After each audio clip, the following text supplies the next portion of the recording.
Sir మాది జఫర్గఢ్ మండలం కూను గ్రామం సార్, మాది జనగాం డిస్టిక్.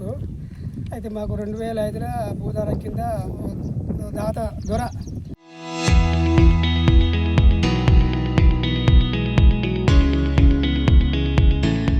మాకు దానం ఇచ్చిండు.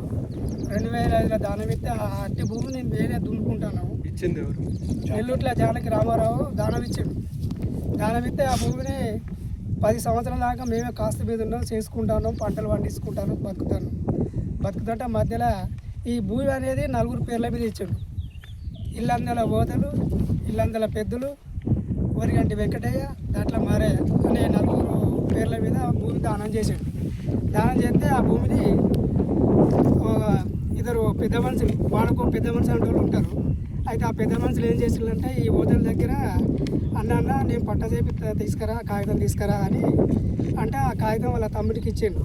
ఇచ్చినప్పుడు ఆ కాగితం తీసుకుపోయి ఆయన ఏం చేసిండో తెలియదు. చేసుకుపోయిన తర్వాత ఒక 6 నెలల తర్వాత ఆ భూమి మీదకి వేరే స్వామి అనే క్యాండిడేట్ వచ్చి ఆ భూమి నేను కొనుగోలు చేసిన, ఆ భూమి మీద మీరు పోవద్దు, మీకు సంబంధం లేదని మమ్మల్ని దౌర్జన్యం చేసి మా పైన కేసులు పెడతాడు. కేసులు పెట్టినా కూడా మేము భయపడకుండా పోతాను వస్తాను. ఏమన్నా అంటే పోలీసు వాళ్ళు వస్తాను, కేసులు పెడతాను, బెదిరిస్తాను, లేకపోతే రౌడీ షీటర్ కేసు పెడతామని తాపకొకసారి జఫర్గఢ్ ఎస్ఐ గారు, పోయిన ఎస్ఐ గారు మమ్మల్ని బాగా ఒత్తిడి చేసిండు సార్. ఒత్తిడి చేసి ఒక క్యాండిడేట్ మీద కూడా కేసు అయింది. ఆ కేసు అయినా కూడా ఆ కేసు తిరుక్కుంటూ కూడా వస్తాను ఇప్పటి వరకు. అయితే ఆ భూమి ఏమైందంటే ఆ భూమిని నర్సే కాగితాన్ని తీసుకుపోయి పట్టా చేస్తానని తీసుకుపోయిన తర్వాత పట్టలేదు, ఏం లేదు, మేము అమ్మినాం, భూమి అమ్మినాం, నాయని స్వామి కొన్నాడు అని మాకు 2 లక్షల రూపాయలు ఇచ్చిండు అని ఆ కాగితం సృష్టించిండు.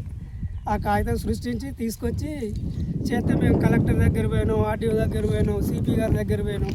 పోతే వాళ్ళందరూ వాటిని పరిశీలించిండు, గుర్తించిండు, దీని మీద ఏం లేదు, అరే బాబు దున్కపూర్ అని చెప్తే మాకు వాళ్ళు చెప్తాను, మాకు ధైర్యం చెప్తాను, కానీ మేము వచ్చే వరకు మేము నెప్పుతలేము, భయపడిపోతున్నాం. ఇక భయపడిపోవట్లే అట్లా ఏం చేసినామంటే మేము కోర్టులో వేసినాం. ఆయన కూడా కోర్టులో కేసు వేసాడు.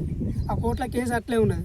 మరి నువ్వు దున్నకు, మేము దున్నప్పుడు నువ్వు కూడా దున్నకన్నా కూడా పోలీసు వాళ్ళు వస్తాను, ఆయనకే సపోర్ట్ చేస్తాను, దున్నుకో అని చెప్తాను. సార్ మరి ఇది ఎక్కడ న్యాయమని మేము ప్రశ్నిస్తే ఎంఆర్ఓ మేము కలెక్టర్ దగ్గర పోయి పిటిషన్ ఒక నెల రోజులు తిరిగినాం సార్. తిరగంగా కొంచెం ఆ ఎంఆర్ఓ గారు ఆ రిపోర్ట్ పంపిండు. ఆ రిపోర్ట్లో కూడా ఈ నాయన స్వామి అంటే ఆయన కబ్జాలో లేడు, కాస్తులో లేడు, పానీలో లేడు, దేంట్లో లేకున్నా కూడా దౌర్జన్యంగా దున్నుతాడు. ఏమన్నా అంటే మీరు దిక్కున్న కాడ చెప్పుకోవాలనే విధానంగా మాట్లాడతాను సార్. మాకు ఎడి చేసి మీరే న్యాయం చేయగలరని చేతులు ఎత్తి మొక్కుతున్నాం.